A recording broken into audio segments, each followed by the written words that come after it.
All right, in this next section, I'd like you to discover a few things about surface area.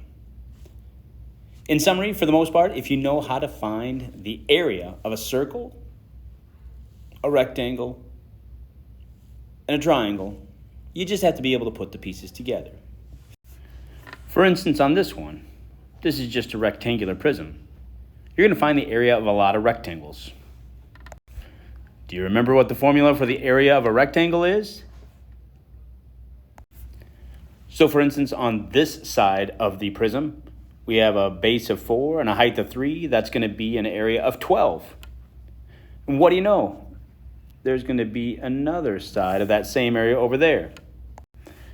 The bottom is going to have an area of 10 times 4.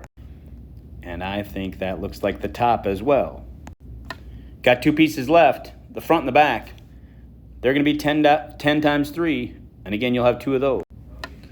If you add that up, you've got the surface area, the area on the surface. The amount of material, amount of wrapping paper you'd need to uniformly wrap that baby with no overlapping.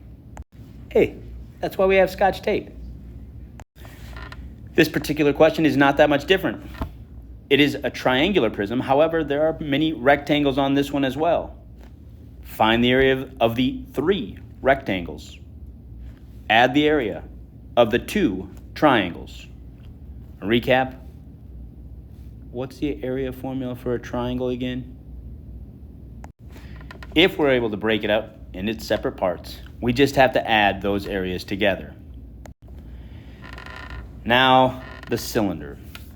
I think the obvious part is the fact that we have 2 circles. So do you know how to find the area of a circle? Good. There's 2 of them. The next task is to try to unwrap that lateral side. Now, if I cut right down that side, can you imagine pulling out a roll or a square of toilet paper? The easy part is that square is going to have a height of 10. But this red length is really just going to be the circumference of that circle. Do you remember how to find the circumference of a circle? If you got that, we can put the pieces together. And once we have that, we can put the actual values together. From this point, your calculator can handle the rest. All of these surface area problems are really a bunch of smaller problems. Can you take the puzzle apart? Can you find the area of the individual pieces? Then you're just left to add them together. Give it a shot. Let's see what we can do.